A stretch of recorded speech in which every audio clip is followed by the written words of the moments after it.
ಇದು ಪ್ರಜಾಶಕ್ತಿ ಟಿವಿಯ impact.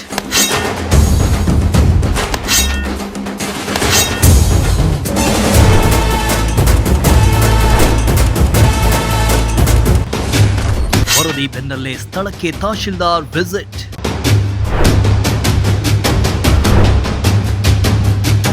S, ತುಮಕೂರಿನ ವಾರ್ಡ್ ನಂಬರ್ 1ರಲ್ಲಿರೋ ಮರಳೇನಹಳ್ಳಿ ಗೋಮಾಳ ಅನ್ನೋ ಊರಿಗೆ ರಸ್ತೆಯೇ ಇಲ್ಲವಾಗಿತ್ತು. ನಿತ್ಯ ಗ್ರಾಮಸ್ಥರು ಪರದಾಡುವಂತಹ ಪರಿಸ್ಥಿತಿ ನಿರ್ಮಾಣವಾಗಿತ್ತು. ಈ ಬಗ್ಗೆ ಪ್ರಜಾಶಕ್ತಿ ಟಿವಿಯಲ್ಲಿ ವರದಿ ಪ್ರಸಾರ ಮಾಡಿದ್ದು, ಸ್ಥಳಕ್ಕೆ ತಹಶೀಲ್ದಾರ್ ಭೇಟಿ ನೀಡಿ ಪರಿಶೀಲನೆ ನಡೆಸಿದರು.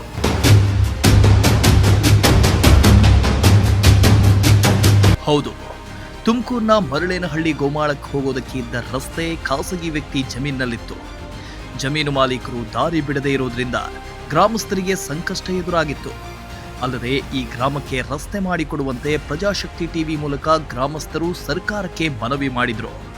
ಇನ್ನು ವರದಿ ಬೆನ್ನಲ್ಲೇ ತಹಶೀಲ್ದಾರ್ ರಾಜೇಶ್ವರಿ ಅವರು ಪೊಲೀಸರೊಂದಿಗೆ ಮರಳೇನಹಳ್ಳಿಗೆ ಭೇಟಿ ನೀಡಿ ಅಧಿಕಾರಿಗಳಿಂದ ಮಾಹಿತಿ ಪಡೆದು ಸ್ಥಳ ಪರಿಶೀಲನೆ ನಡೆಸಿದರು.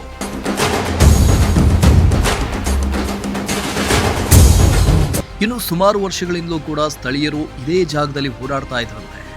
ಆದರೆ ಈ ಜಾಗ ಖಾಸಗಿ ಜಮೀನಾಗಿದ್ದು, ಇತ್ತೀಚೆಗೆ ಆ ಜಾಗವನ್ನ ಖರೀದಿ ಮಾಡಿದ್ದವರು ತಮ್ಮ ಜಮೀನಿಗೆ ಬೇಲಿ ಹಾಕೋದಕ್ಕೆ ಮುಂದಾಗಿದ್ರು. ಇನ್ನು ಅವರಿಗೆ ಇಲ್ಲಿ ರಸ್ತೆ ಇದೆ ಅಂತ ಗೊತ್ತಿದ್ರು ಜಮೀನು ಖರೀದಿ ಮಾಡಿದ್ದು 2-3 ತಿಂಗಳಿನಿಂದ ಇದೇ ಸಮಸ್ಯೆ ಇದೆ. ಇದರಿಂದ ಓಡಾಡೋದಕ್ಕೆ ಸಾಧ್ಯವಾಗದೆ ಇದ್ದ ರಸ್ತೆಯೂ ಇಲ್ಲದಂತಾಗಿದ್ದು, ನಮಗೆ ಬೇರೆ ಕಡೆಯಾದರೂ ರಸ್ತೆ ಮಾಡಿಕೊಡ್ಲಿ, ಇಲ್ದಿದ್ರೆ ಧರಣಿ ಮಾಡ್ತೀವಿ ಅಂತ ಗ್ರಾಮಸ್ಥರು ಆಕ್ರೋಶ ಹೊರಹಾಕಿದ್ರು. ಏನಿಲ್ಲ, ನಮಗೆ ರೋಡ್ ಬೇಕು, ಸ್ಕೂಲ್ ಮಕ್ಳಿಗೆ ತೊಂದರೆ ಆಗ್ತೈತೆ, ನಮ್ಮ ತೋಟದೊಳಗೆ ಹೋಗೋಕೆ ರೋಡ್ ಬಿಡ್ತಾ ಇಲ್ಲ. ಅವನು ತಂತಿ ಬೇಲಿ ಮಾಡಾನೆ ಒತ್ತುವರಿ ಆಗಿರೋದು ಬಿಟ್ಕೊಟ್ಟಿದ್ದೀವಿ.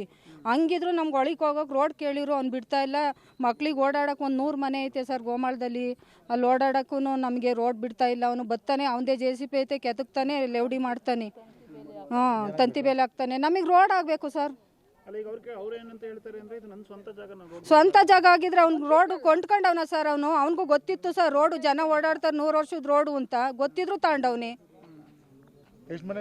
100 ಮನೆ ಇದೆ ಸರ್, ತೊಂದರೆ ಆಗ್ತಾ ಇದೆ. 2-3 ತಿಂಗಳಿಂದ ಬರೀ ಇದೇ ಕೆಲಸ ಸರ್. ಎಲ್ಲರೂ ಪೊಲೀಸ್ ಸ್ಟೇಷನ್ಗೆ ಎಲ್ಲರೂ ಬಂದು ಹೋಗಿ ಎಲ್ಲ ಮಾಡೋಗವ್ರೆ ಸರ್. ಬರಗಿರಿ ಮಾತಾಡು. ಏನಂತ ಹೇಳಿದ್ರೆ ಈಗ ತಹಸೀಲ್ದಾರ್ ಬಂದವರು ಏನು ಕ್ರಮ ಕೈಗೊಳ್ತಾರೆ ನೋಡಬೇಕು. ನಮಗೆ ರಸ್ತೆ ಬೇಕು. ಬೇರೆ ಕಡೆ ಮಾಡಿಕೊಡಿ ಬಿಡಿ ಸರ್. ಅವ್ರು ನಮ್ಗೇನು ಪರಿಹಾರನೇ ಇಲ್ವಾ ಸರ್ ಹಂಗಾರೆ ಜನಗಳಿಗೆ? ಹ್ಞೂ ಸರ್, ಇದೊಂದೇ ರಸ್ತೆ ಇರೋದು. DM ಪಾಳ್ಯದಿಂದ ಇಲ್ಲಿವರೆಗೂ ಒಂದೇ ರಸ್ತೆ, ಒಂದೇ ವಾರ್ಡು. ಇದು 100 ವರ್ಷದಿಂದ ಆಗಿರೋದು ರೋಡು. ಅದಕ್ಕೆ ಇವರೆಲ್ಲ ಬಂದು ತಡೆ ಹಾಕೋದು, ಇದು ಕಂಬ ನಿಲ್ಲಿಸೋದು, ಮಧ್ಯದಲ್ಲೆಲ್ಲ ಗುಂಡಿ ತೆಗಿಯೋದು, ಈ ಥರ ಎಲ್ಲ ಮಾಡ್ತಿದ್ದಾರೆ ಸರ್. ಅದು ನಮ್ಗೆ ಇದೊಂದೇ ರೋಡ್ ಇರೋದು ಮೇಯ್ನು. ನೆಲ್ಲು ಹೋಗಕ್ಕೆ ಜಾಗ ಇಲ್ಲ. ಅವರು ನಾವು ಕೊಂಡ್ಕೊಂಡಿದ್ದೀವಿ, ದುಡ್ಡು ಕೊಟ್ಟಿದ್ದೀವಿ, ಇದಕ್ಕೆಲ್ಲ ನಾವು ರೋಡ್ ಬಿಡಲ್ಲ ಅಂತಿದ್ದಾರೆ ಸರ್. ರೋಡ್ ಬಿಡಲಿಲ್ಲ ಅಂದರೆ ದಂಡಿ ಮಾಡ್ತೀವಿ ಎಲ್ಲರೂ ಕುತ್ಕೊಂಡು. ನಮಗೆ ಬೇಕೇ ಬೇಕು ರೋಡು. ಸೌಭಾಗ್ಯ ಅಂತ. ಇನ್ನು ಈ ಬಗ್ಗೆ ಸ್ಥಳೀಯರು ಮಾತನಾಡಿ, ನಾವು ವರ್ಷಗಳಿಂದಲೂ ಕೂಡ ಇದೇ ರಸ್ತೆಯಲ್ಲಿ ಓಡಾಡ್ತಾ ಇದ್ದೀವಿ. ಆದರೆ ಈ ರಸ್ತೆ ಖಾಸಗಿ ಜಮೀನಿನಲ್ಲಿದ್ದು, ಜಮೀನು ಮಾಲೀಕರು ಇದೀಗ ರಸ್ತೆ ಮುಚ್ಚೋದಕ್ಕೆ ಮುಂದಾಗಿದ್ದಾರೆ. ಇದರಿಂದ ನಮಗೆ ರಸ್ತೆಯೇ ಇಲ್ಲದಂತಾಗಿದೆ. ಸುಮಾರು 100 ಮನೆ ಇರೋ ಊರಿಗೆ ರಸ್ತೆ ಇಲ್ಲ ಅಂದರೆ ಹೇಗೆ ಓಡಾಡೋದು ಹೇಳಿ? ನಮಗೆ ಸರ್ಕಾರದವರು ಏನು ಮಾಡ್ತಾರೋ ಗೊತ್ತಿಲ್ಲ, ಆದರೆ ನಮ್ಮ ಊರಿಗೆ ಬರುವುದಕ್ಕೆ ರಸ್ತೆ ಮಾಡಿಕೊಡ್ಬೇಕು ಅಂತ ಆಗ್ರಹ ಮಾಡಿದ್ರು. ನಮ್ಮ ತಾತಾರ ಕಾಲದಿಂದಲೂ ಇದು ರೋಡ್ ಇದೆ, ಇವತ್ತಿಂಟ ಅಲ್ಲ. ಇಲ್ಲಿ ಒಂದು 100 ಮನೆ ಇದೆ. 100 ಮನೆಗೂ ರೋಡು. ಈಗ ಅವತ್ತಿಂಟಲ್ಲೂ ಹಿಂದೆ ಇತ್ತಲ್ಲ, ಅವರೆಲ್ಲ ರೋಡ್ ಬಿಟ್ಟಿದ್ದಾರೆ. ಇವತ್ತು ನವೀನ ಅವ್ರ ಅಪ್ಪಾರು ಚಂದ್ರಶೇಖರ್ ಅಂತ ಅವ್ರು ತಗೊಂಡಿದ್ದಾರೆ.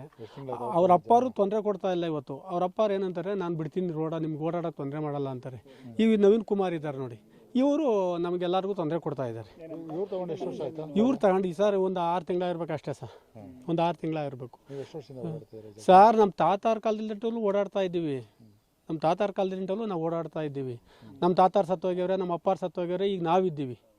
ಆಮೇಲೆ ಜಲ್ಲಿ ರೋಡ್ 2-3 ಸಲ ಆಗಿದೆ ಸರ್. ಗ್ಯಾಸ್ ಪೈಪು ಹೋಗಿದೆ, ಆಮೇಲೆ ವಾಟರ್ ಸಪ್ಲೈದು ಹೋಗಿದೆ, ಆಮೇಲೆ ಇದು ಅದು KB ಲೈನು ಎನಿ ಟೈಮ್ದು ಹೋಗಿದೆ. ಎಲ್ಲ ಹೋದ್ರೂ ಇವತ್ತು ತೊಂದರೆ ಕೊಟ್ಟರೆ ಹೆಂಗೆ ಸರ್? ಇವತ್ತು ಅವತ್ತಿಂದ ಬಂದಿರೋ ರೋಡು ಬಿಡಬೇಕಲ್ಲ ಸರ್. ಇವತ್ತು ಎಲ್ಲರಿಗೂ ತೊಂದರೆ ಆಗ್ತದೆ ಸರ್. ಇಲ್ಲಿ ಬೇರೆ ಎಲ್ಲೂ ಜಾಗ ಇಲ್ಲ ಸರ್. 150 ಮನೆ ಇದೆ. ಒಬ್ರಿಗೂ ಎಲ್ಲೂ ಜಾಗ ಇದು ಬೇರೆ ಜಾಗ ಇದ್ದರೆ ಇವ್ರನ್ನ ನಾವು ಮಸ್ಕನೇ ಹೊಡಿತಿರ್ಲಿಲ್ಲ. ಏನಾನ ಮುಚ್ಕೊ ಹೋಗಪ್ಪ ನೀವು, ಇದನ್ನು ಬಿಟ್ಟು ಬೇರೆ ಜಾಗ ಇಲ್ಲ. ಬಿಟ್ಟಿಲ್ಲ ಅಂದರೆ ನಮ್ಗೆ ಇದು ಇಲ್ಲ ಸರ್, ಇದು ಇಲ್ಲ. ಅವ್ರು ನಾವು ಅಲ್ಲೇ ಇರಬೇಕು, ಇವ್ರು ಇಲ್ಲೇ ಇರಬೇಕು ಅಷ್ಟೇ. ರಸ್ತೆ ಬೇಕು ಸರ್ ನಮಗೋಸ್ಕರ, ಇದೊಂದು ರಸ್ತೆ ಬಿಡಿಸ್ಕೊಡ್ಬೇಕು ನಮಗೆ ಅಷ್ಟೇ. ಇನ್ನು ಈ ವಿಚಾರವಾಗಿ ಸಾಕಷ್ಟು ದಿನಗಳಿಂದಲೂ ಮನವಿ ಪತ್ರಗಳು ಬಂದ ಹಿನ್ನೆಲೆ ತಹಶೀಲ್ದಾರ್ ರಾಜೇಶ್ವರಿ ಅವರು ಪೊಲೀಸರೊಂದಿಗೆ ಮರಳೇನಹಳ್ಳಿಗೆ ಭೇಟಿ ನೀಡಿ ಅಧಿಕಾರಿಗಳಿಂದ ಮಾಹಿತಿ ಪಡೆದು ಸ್ಥಳ ಪರಿಶೀಲನೆ ನಡೆಸಿದರು.